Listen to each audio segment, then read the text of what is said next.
Pancoast tumors get their name from Dr. Henry Pancoast, who was the first radiologist to describe them.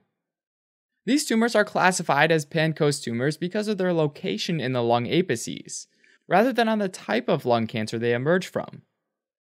The reason that Pancoast tumors are given special consideration is that the location allows them to interfere with nerves and blood vessels, which leads to problems that are unique from tumors in other locations. Lung tumors in general are divided into small cell and non-small cell cancers, based on the way they look under a microscope and how they behave. Generally speaking, small cell lung tumors are made up of small cells, which divide rapidly and spread quickly.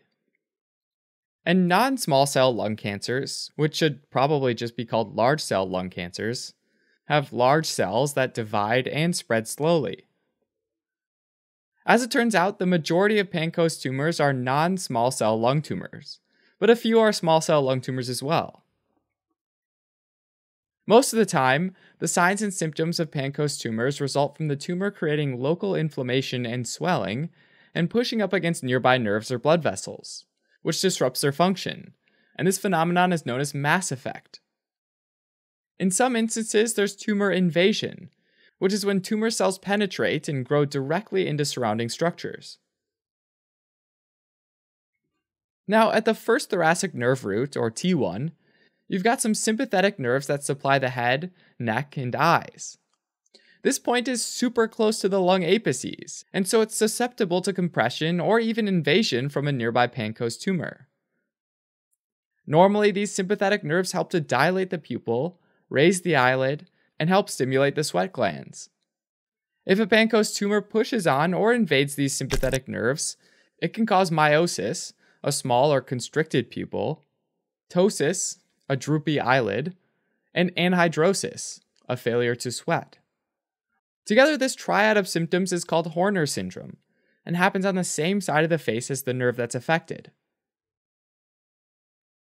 If those tumor cells invade or grow into the brachial plexus, which is a collection of nerves that supply the shoulder and arm, individuals can get shoulder pain. Nerve compression can also cause paresthesia, which is weakness, numbness, and a tingling sensation in the arms and hands. Also in that area, there's the left laryngeal nerve, as well as the right laryngeal nerve. These run up alongside the trachea to supply the muscles of the larynx, or voice box. So if these get compressed, it can cause weak or paralyzed larynx muscles, which can cause voice hoarseness. A Pancoast tumor in the right lung apex can also compress a large vein called the superior vena cava, which drains blood from the head, upper chest, and arms. Even partial compression of the superior vena cava can cause the venous pressure behind the obstruction to increase. Increased venous pressure can cause a flushed appearance from the pooling of blood in the veins, as well as edema or swelling of the face and arms, from fluid leaking out of the blood vessels and into the tissues.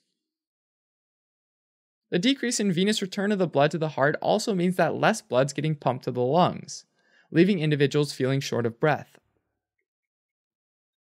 A Pancoast tumor is usually diagnosed with a CT scan or a chest X-ray, which will show a tumor in the lung apex. Like any suspected lung cancer, a biopsy must be done to confirm the cell type. The treatment generally depends on the type of tumor as well as how far the tumor is spread and which structures are involved.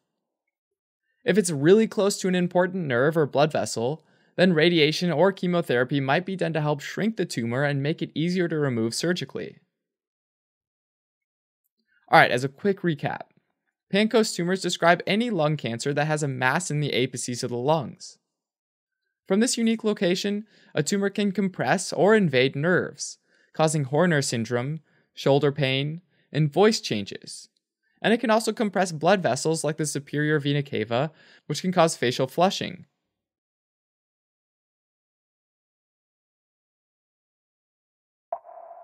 What's happening, guys? Thanks for watching that video on Pancoast tumors. I'm just realizing now that my depiction of Dr. Pancoast is really similar to Varys from Game of Thrones, much more than I intended, so maybe that just means that I'm watching too much Game of Thrones. Very possible. If you want to learn a little bit more about Pancoast tumors, you should for sure head over to osmosis.org. We have a bunch of flashcards and quiz questions and awesome scheduling tools, basically everything you would need if you're a student in medicine. So if you're interested, go check that out and make an account. Otherwise, you can always support us by donating on Patreon, and following us on social media and subscribing to our channel. This particular video was written by Siddharth and edited by Rishi. I did the illustrations and the voiceover, and Yifan did the video editing. All right, guys, that's all I got. See you later.